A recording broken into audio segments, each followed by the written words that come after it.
Bonjour à tous, j'espère que vous allez bien. Je vous retrouve aujourd'hui pour un nouveau challenge qui est organisé par Alex de la chaîne Alex Booking en Prada, qui est une chaîne que j'adore absolument. Alex a une personnalité qui est ultra pétillante, ultra énergique et donc j'adore regarder ses vidéos.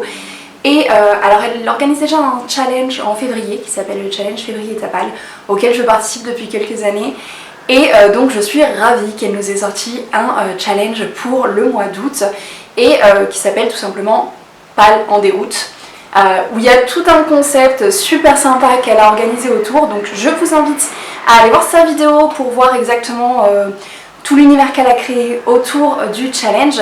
Mais moi aujourd'hui je vais vous présenter ma pile à lire, ce que j'ai décidé de lire pour ce mois d'août et pour chacune des catégories qu'elle a proposées ou des timbres qu'elle propose. Donc je sais qu'elle s'est fixée comme objectif de lire un livre par jour, mais pour moi je sais que ça ne va pas être possible parce que parmi les livres que j'ai choisis il y a surtout des grosses pavasses, tout simplement parce qu'en ce moment c'est tout ce à quoi j'ai accès, puisque comme je l'ai déjà mentionné, je suis en ce moment chez mes parents, mes livres sont dans des cartons à la cave, donc je n'ai pas accès à ma pile à lire complète, mais juste à une toute petite partie d'entre elles qui était restée chez mes parents et pas dans des cartons, plus ce que j'ai acheté que vous avez vu dans mon dernier book haul.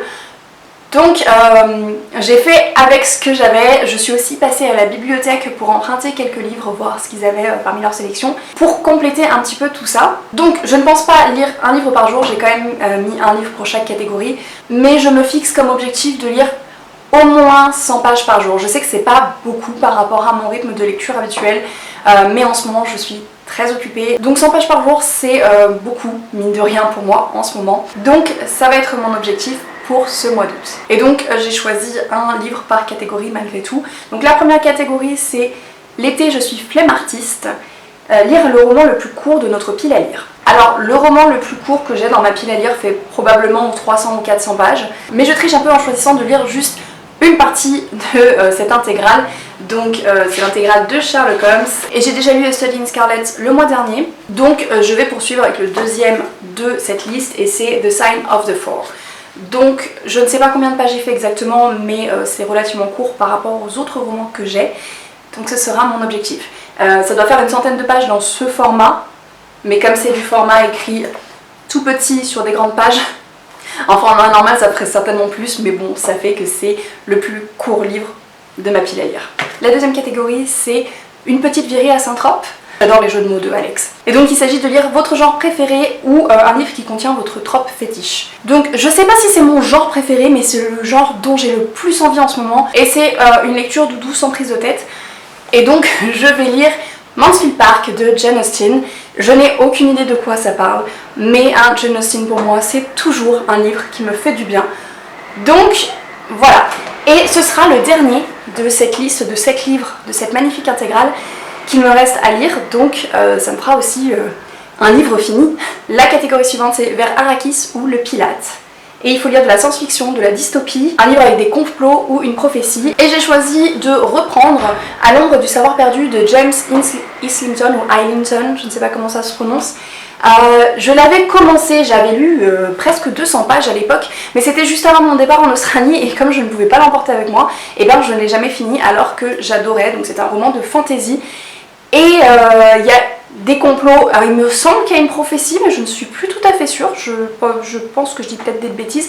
En tout cas il y a énormément de complots dedans et j'ai hâte de le reprendre, donc je le reprendrai du début parce que voilà, le début date il y a trop longtemps.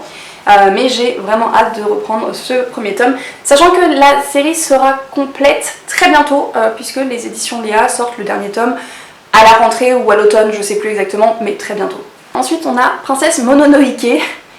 J'adore ce jeu de mots, j'en peux plus.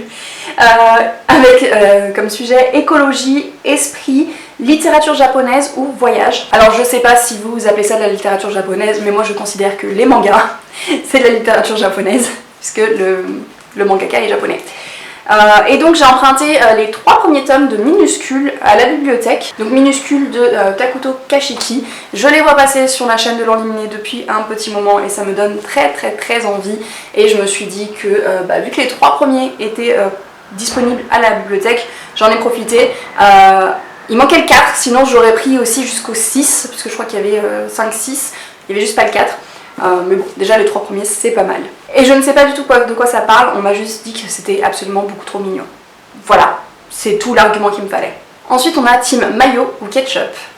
Il faut lire un livre qui parle de cuisine, une lecture qui donne faim ou la patate. Et là j'ai mis un livre, je ne sais pas s'il correspondra, en tout cas je pense pas qu'il corresponde à tout ce qui est cuisine et qui donne faim, mais on m'en a dit tellement bien, on m'a tellement dit qu'il était absolument génial que je me dis que ça me donnerait la patate. J'ai trouvé à la bibliothèque le tome 1 de Magic Charlie, donc l'apprenti de Audrey Alouette.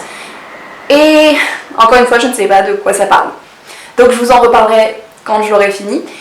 Mais en tout cas j'en ai entendu de très bons retours sur les réseaux sociaux depuis qu'il est sorti. Apparemment voilà, toute la saga est absolument géniale. Donc c'est l'occasion, il était disponible à la bibliothèque. Voilà. Ensuite on a J'ai attrapé un coup de soleil. Il faut lire une romance, un récit épistolaire, une tragédie ou un livre avec un sujet brûlant. Et je vais donc lire pour cette catégorie The Bookbinder of Jericho de Pip Williams, dont j'ai dû relire le résumé pour ça. Et je me suis encore une fois arrêtée à la première phrase. Ça se passe en 1914 en Europe, donc pendant la Première Guerre mondiale, donc tragédie. Voilà. Ensuite pour Soleil, Jonquille et Mimosa, il faut lire un livre avec de la magie, de l'humour, un livre feel good ou un livre jaune. Et pour cette catégorie, je compte lire un tome de la saga Anne de Green Gables de Lucy Maud Montgomery. Donc pour le moment j'ai lu jusqu'au tome 4, donc Anne de Winnie Willows, et j'ai dans ma pile à lire le tome 5, 6 et 7. Mais je n'ai pas avec moi parce que ma mère est en train de lire le tome 5 en ce moment, donc je vais laisser la suite pour qu'elle puisse enchaîner. Et en fait on se fait des lectures... on le lit l'une après l'autre et ensuite on en discute pendant des heures parce que on est toutes les deux beaucoup trop accros à Anne de Green Gables. Et donc ça c'est clairement une lecture feel good. Et n'importe quel tome de cette saga rentrera dans cette catégorie. Un peu de poison dans ta glace. Et là il faut lire un polar, un livre avec un meurtre, une enquête, un mystère ou de la vengeance. Et j'ai choisi de lire Jail Time, donc le tome 2 de Elvira Time de Mathieu Guibet. Où on va suivre donc Elvira qui est une tueuse de vampires, et il y a aussi un mystère qui trône autour de la mort de son meilleur ami qui est devenu fantôme depuis, et peut-être de son père, enfin, bon, on sait pas trop, il y a un mystère quelque part, et il y a beaucoup de meurtres puisqu'elle passe son temps à tuer des vampires de manière assez glauque. Ensuite, pour mieux vous clore le débat, il faut lire un livre engagé ou qui nous apprend quelque chose. Et pour celui-ci, j'ai choisi de lire un livre que ma petite sœur m'a prêté. Il s'agit de Nous les transgressives, ces jeunes françaises d'origine maghrébine qui s'affranchissent des tabous, de Rama Hadjadj. Le sous-titre dit tout. Et j'ai vraiment très hâte de le lire puisque c'est ma petite sœur qui me l'a recommandé. Et c'est un essai donc il rentre parfaitement dans cette catégorie. Ensuite on a La Cigale et le Fourbi. Et il faut lire un conte, un classique, une relique de la Palle ou un récit choral ou un livre où il y a de la musique. Et donc je choisis de lire Daughter of the Moon Goddess de Sulin Tan, donc c'est le tome 1. Et c'est inspiré, donc ici c'est écrit A Retelling Inspired by the Mid-Autumn Legends. Donc c'est une réécriture inspirée d'une légende que je ne connais pas. Ou que je ne pense pas connaître. Il faudra que je me renseigne sur cette légende et histoire de savoir ce que j'en sais déjà ou non. En tout cas c'est une réécriture d'une légende, donc ça rentre dans cette catégorie. Et je ne sais pas de quoi parle ce livre, il y a juste le titre qui m'indique, qui me donne quelques indications, mais je l'ai acheté juste parce que je le trouvais trop beau. Auberge Jean. Il faut lire un livre de fantasy, fantastique, désert, huis clos et démons. Pour cette catégorie, je vais poursuivre la saga Le Sorceleur. Je vais lire le tome 7, donc La Dame du Lac, qui est un roman de fantasy. Si vous avez suivi, j'ai lu les tomes 5 et 6 ces derniers mois, donc là je vais vraiment essayer d'enchaîner pour finir la saga rapidement. Je pense qu'à la rentrée, j'aimerais avoir fini le tome 7 et le tome 8. Ensuite, on a Une fois au stage d'été. Et il faut lire un livre avec de l'humour, de l'amitié, de l'apprentissage ou des secrets. Et pour la notion d'apprentissage qu'il est censé y avoir dans ce livre, j'aimerais finir Surrounded by Idiots de Thomas Erikson, donc The Four Types of Human Behavior, or How to Understand Those Who Cannot Be Understood. J'avoue, je l'ai commencé, j'en suis presque à la moitié. Et pour le moment, je ne suis pas sûre d'être en train d'apprendre quoi que ce soit, parce que je suis pas très intéressée par les propos en fait. Et ni par le ton et le côté très cliché des différents types de comportements. Donc je vais quand même lire la deuxième moitié pour voir si c'est nuancé par la suite. Mais voilà, je le mets dans cette catégorie parce que j'aimerais vraiment le finir pendant ce mois-ci. On a ensuite Randonnons à César, ce qui est à César, Donc les mots-clés sont trahison, nature writing, épreuve et mythologie. Et là je vais lire Se le dire enfin, suivi de Compter les couleurs de Agnès Ledig. Pour le côté nature writing, tout simplement parce que, donc là je joue un peu sur les mots, mais l'un des personnages que l'on suit est une autrice britannique qui va écrire dans la forêt de Brocéliande tous les ans.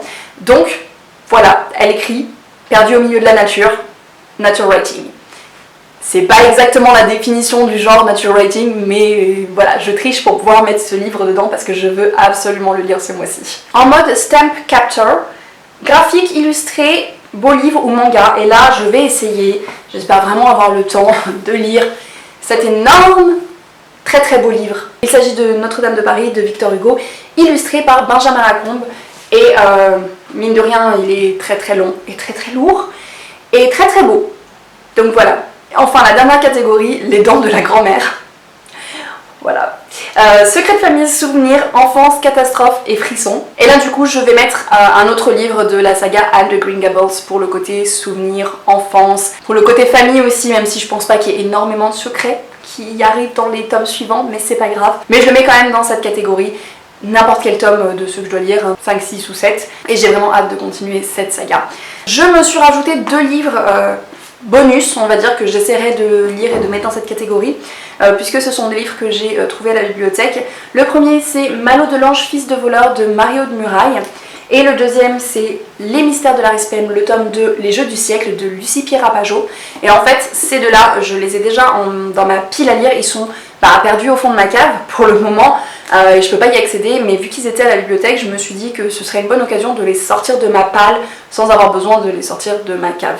Et ce sont 2 livres jeunesse qui sont des reliques de ma palle, ils sont là depuis vraiment longtemps, donc voilà, j'ai vraiment envie de les sortir, et dans le cas des mystères de la Rispem, de poursuivre une saga. Donc voilà pour ma pile à lire du challenge. Je vais essayer aussi de faire des différents petits défis qui sont proposés avec le challenge, mais ça je vous en parlerai en temps et en heure, puisque je pense que je vais vlogger un petit peu sur ce mois d'août, et je vous ferai un bilan du challenge à la fin du mois, donc vous aurez toutes les informations à ce moment-là, et je vous tiendrai au courant aussi, je pense, sur Instagram. Donc si vous ne me suivez pas encore là-bas, n'hésitez pas à aller y faire un tour. Et c'est tout pour aujourd'hui, pour cette énorme palle en déroute et ce super challenge que nous propose Alex de la chaîne Alex Booking en Prada. Et ce challenge a déjà commencé au moment où cette vidéo sortira, puisqu'il commençait le 31 juillet et se termine à la fin du mois d'août, donc voilà. N'hésitez pas à me dire si vous participez aussi à ce challenge, si vous avez prévu une pile à lire, dites-moi tout ça en commentaire. Dites-moi aussi si vous avez avancé déjà dans le challenge. On partage tout ça, on se retrouve en commentaire. Sur ce, je vous souhaite à tous de très bonnes lectures et je vous dis à très bientôt.